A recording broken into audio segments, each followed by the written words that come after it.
నమస్తే, welcome to our channel. నేను మిస్సిరి. Kadapa BJP నేతపై రగిలిపోతున్న Jagan అసలు ఎందుకైనా అంత కోపంగా ఉన్నారు? సో ఈ అంశాన్ని మనకు వివరించడానికి మనతో పాటు ఉన్నారు ప్రముఖ సీనియర్ జర్నలిస్ట్ జగదేవ్ గారు. నమస్కారం సార్. నమస్తే సార్. సీఎం జగన్మోహన్ రెడ్డి గారు అయితే కడప బీజేపీ నేతపై అయితే చాలా కోపంగా ఉన్నారు, రగిలిపోతున్నారని చెప్పి మనకు వార్తలు వస్తున్నాయి. అండ్ సజ్జల గారితో వార్నింగ్ ఇప్పించినట్టు కూడా మనకు వార్తలు వస్తున్నాయి. ఇందులో ఎంతవరకు వాస్తవం ఉంది సార్? వార్నింగ్ అయితే ఇప్పించుండరు, బట్ చూసాయిగా అనుచరులు మాట్లాడుకోవడంలో ఇష్యూ అయ్యి ఉండొచ్చు. కానీ అంటే ఏం లేదు, ఇప్పుడు టీడీపీ జనసేన కూటమి బీజేపీతో పొత్తు ఖరారైపోయింది. అయితే బీజేపీకి ఎన్ని సీట్లు కేటాయించబడ్డాయి అనేది సీట్ల సర్దుబాటు విషయంలో సందిగ్ధంగా ఉంది. అది ఎట్లా అంటే వాళ్ళకి 5, 6 ఈరోజు ఒక పేపర్లో కూడా రాశాను, 6 స్థానాల వరకు కూడా ఇవ్వచ్చు. అవసరమైతే జనసేనకి 3 అనుకుంటున్నారు, 3లో ఒకటి తగ్గించి బీజేపీకి ఇస్తారన్నట్టు కూడా వార్తలు వస్తున్నాయి.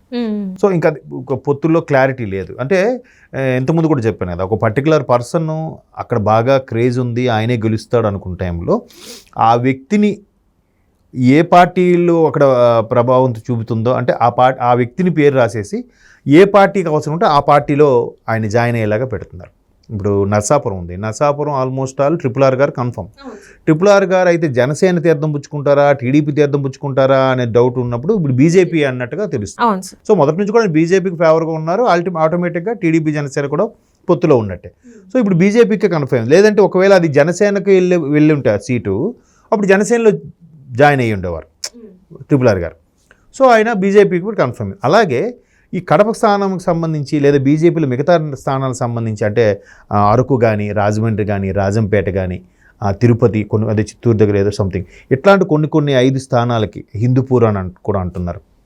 ఈ 5-6 స్థానాల వరకు కూడా ఎవరికి ఈ కేటాయించాలి ఏంటి అనే దాని మీద సందిగ్ధత నెలకొన్నప్పుడు బీజేపీలో ఎవరెవరికి ముందు ఇవ్వబోతున్నారు అనే దాని మీద ప్రశ్న లేవనెత్తినప్పుడు ముఖ్యంగా పురంధరేశ్వరి గారు, తర్వాత మాజీ ముఖ్యమంత్రి నల్లారి కిరణ్ కుమార్ రెడ్డి గారు, అలాగే ఒకప్పుడు టీడీపీలో కేంద్ర మంత్రులుగా చేసిన వాళ్ళు లేదా రాజ్యసభ సభ్యులుగాను ఉన్న వ్యక్తులు బీజేపీలోకి వెళ్ళారు.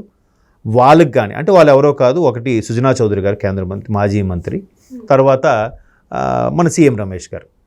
వీళ్ళు 4 పేర్లు ఎక్కువగా వినిపిస్తున్నాయి. తర్వాత ఇంకోటి హిందూపురం స్థానానికి కూడా మన పరిపూర్ణానంద స్వామి గారి పేరు కూడా వినిపిస్తుంది పూర్తిగా. అంటే మరి అది ఎంతవరకు వాస్తవం అని తెలియదు, కానీ మేబీ ఆయన తెలంగాణకి ప్రాతినిధ్యం వహించి ఇక్కడ చేస్తారా, లేదంటే ఆయన సభ అది ఆయన పీఠం అదంతా కూడా కాకినాడలో ఉంది కాబట్టి ఆంధ్ర నుంచే ప్రాతినిధ్యం వహించేలాగా అక్కడి నుంచి చేస్తారా అన్నది ఇంకా క్వశ్చన్ మార్క్. సో ఇటువంటి నేపథ్యంలో కడపకు సంబంధించి ఉన్న నేత ఎవరు వినిపిస్తున్న పేర్లలో పురంధరేశ్వరి గారు కాదు, సుజనా చౌదరి గారు కృష్ణా జిల్లా కాదు, తర్వాత నల్లారి కిరణ్ కుమార్ రెడ్డి గారు రాయలసీమ, ఆయన గుర్తు రావట్లేదు, సరే ఆయన. ఇంకెవరు ఉన్నారు కడపకు ప్రాధాన్యత అంటే సీఎం రమేష్ గారు ఉన్నారు. సో సీఎం రమేష్ గారి పేరు ఎందుకు వినిపిస్తుందంటే సీఎం రమేష్ గారు టీడీపీ నుంచి బీజేపీకి వెళ్ళిన 2019 వరకు కూడా టీడీపీలో ఉన్న వ్యక్తే కాబట్టి తర్వాత బీజేపీలోకి వెళ్ళారు. సో ఆయనే టీడీపీ జనసేన కూటమిని మరల బీజేపీ ఎన్డీఏ కూటమిలో భాగస్వామిని చేయడానికి విశ్వ ప్రయత్నాలు చేశారు తెర వెనుక నుంచి అని కూడా కొన్ని వార్తలు ఉన్నాయి. అంటే ఆయన రాజ్యసభ సభ్యుడు కాబట్టి, దట్టు ఒకప్పుడు టీడీపీలో పనిచేసిన వ్యక్తి కాబట్టి మరలా టీడీపీ ఎన్డీఏ కూటమిలోకి వస్తేనే బాగుంటుంది. ఎందుకంటే 2018 వరకు ఓపిక పట్టిన టీడీపీ ఇంకా బీజేపీతో పొత్తు అవసరం లేదు, ఎందుకంటే రాష్ట్రానికి ఇవ్వాల్సిన నిధులు కానీ, రాష్ట్రాలకు చేయాల్సిన మేలు కానీ ఏదీ చేయలేదు, కాంగ్రెస్ ఎలాగూ పట్టించుకోలేదు, మేము ఎన్డీఏల కూటమిలో మాకు కూడా పట్టించుకోలేదని బాబు గారు కొంచెం సీరియస్ అయ్యారు. ఆ విషయంలో బయటకు కూడా వచ్చేసారు. అంటే ఓపెన్ సీక్రెట్ అది. సో అటువంటి బాబు గారిని మళ్ళీ వదులుకోకూడదు, మళ్ళీ మన పార్టీలో కలుపుకోవాలి, నెక్స్ట్ 3వ ప్రభుత్వం మనకి కావాలి, బీజేపీకి కంపల్సరిగా గవర్నమెంట్ ఫామ్ చేయాలి, వై నాట్ 400+ అని అంటారు. అలాంటి సందర్భంలో బాబు గారు లాంటి వ్యక్తులు ఉండాలి, అటువంటి పార్టీలు, అటువంటి సలహాలు సూచనలు మనకు అవసరమైన ఉద్దేశంలో బలంగా నమ్మిన వ్యక్తులు సీఎం రమేష్ గారు ఒకరు కాబట్టి ఈయన తెర వెనుక మంత్రాంగం నడిపించారని కూడా కథనాలు ఉన్నాయి.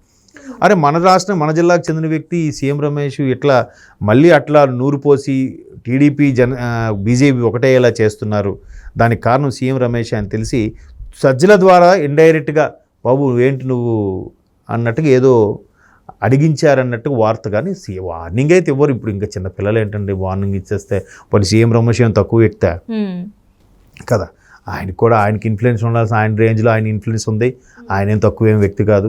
అలాగనే వీళ్ళు గట్టిగా మాట్లాడిస్తే బెదిరిపోయే మనిషి కాదు. అలాగని సీఎం రమేష్ కూడా వీళ్ళని గట్టిగా మాట్లాడించే ఇది కాదు. స్థాయి వాళ్ళకు ఉంది, ఎవరి ఇన్ఫ్లుయెన్స్ వాళ్ళకు ఉన్నాయి.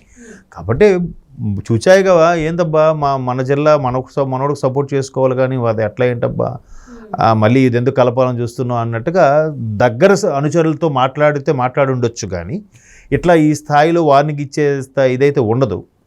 బట్ సీఎం రమేష్ గారు, సుజనా చౌదరి గారి పాత్ర కూడా చాలా ఉందని విన్నాం. అంటే కంపేర్ టు పురంధరేశ్వరి గారితో పోల్చితే వీళ్ళిద్దరి పాత్ర ఎక్కువ ఉందంట. ఎన్డీఏ కూటమిలో మరలా టీడీపీని ఆహ్వానించడానికి వీళ్ళ పాత్ర బాగా ఉంది.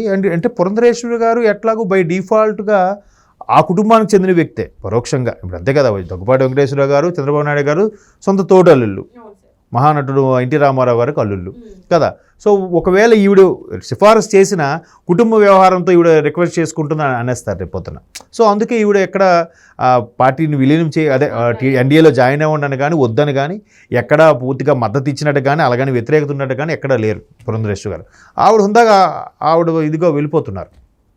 సో ఇంకెవరు చేస్తారు? కడప అంత డేరింగ్గా గతంలో కూడా జగన్మోహన్ రెడ్డి గారి మీద చాలాసార్లు విమర్శలు చేసి ఆయనకి గురించి గట్టిగా మాట్లాడింది సీఎం రమేష్ గారే. ఆ టైంలో తర్వాత ఆయన కంపెనీ మీద కూడా చాలా రైడ్స్ జరిగాయి. సమ్ రిత్విక్ ప్రాజెక్ట్స్ అనేవి ఉంటున్నాయి ఆయన కంపెనీ, వాటి మీద కూడా రైడ్స్ జరిగాయి. ఇదంతా కూడా బీజేపీ కాదు, అదే కొన్ని ఈయనకి కావాలని కాంగ్రెస్ వాళ్ళతో కుమ్మక్కై ఇంకా రైడ్స్ చేయించారన్నట్టు కూడా కొన్ని వార్తలు వచ్చాయి. సో కొంచెం డేరింగు, ఆయన ఎట్లా ఏవి వచ్చినా కూడా మ్యానిపులేట్ చేసుకునేంతగా ఎడ్జిస్ట్ చేసుకునేంత సత్తా అయితే ఉన్న వ్యక్తే సీఎం రమేష్ గారు.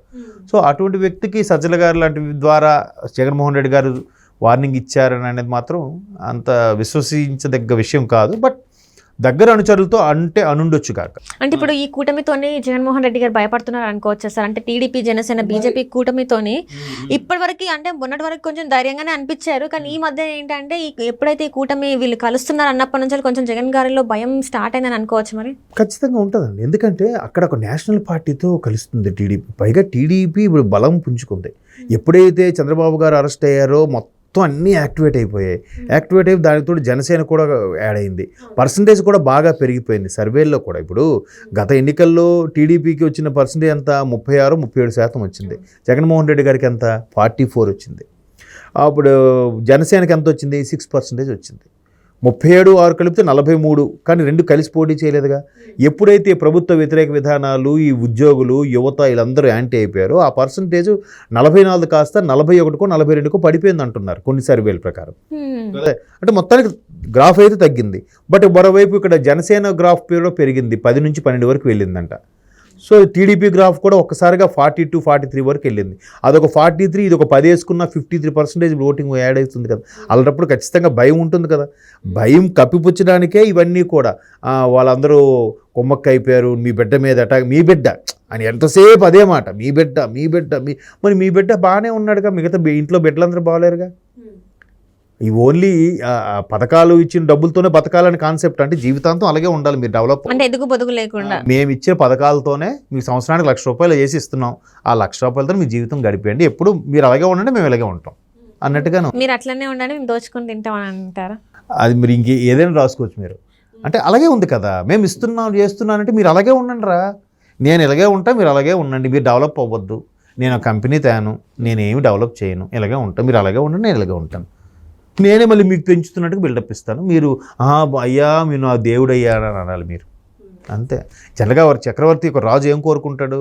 ప్రజలందరూ కూడా తన బానిసలాగా ఉండాలని కోరుకుంటాడు, అంతే కదా. ఇప్పుడు ఊళ్ళోకి వెళ్ళగానే రాజుగారికి మంచి మర్యాదలు, రాజుగారు వచ్చి రండి అన్నట్టుగా అనాలి. ఎప్పుడు వాళ్ళు అలాగే ఉండాలి. వాళ్ళు రాజులు అవ్వద్దు, వాళ్ళు కనీసం మనతో సమానంగా కూడా కూర్చోవద్దు. సో వాళ్ళు అలాగే ఉండాలి, మేము ఇలాగే ఉంటాం అనే కాన్సెప్ట్ను మరి అది తీసుకున్న వాళ్ళు కూడా అర్థం అవ్వాలి. అయితే బాగుంటుంది. ఎప్పటికీ మనం బాంఛన్ అన్నట్టే ఉంటామా, డెవలప్ అవుతామా చూడాలి. నెక్స్ట్ జనరేషన్ ఆలోచిస్తే సంతోషం. Right, thank you so much. Thank you.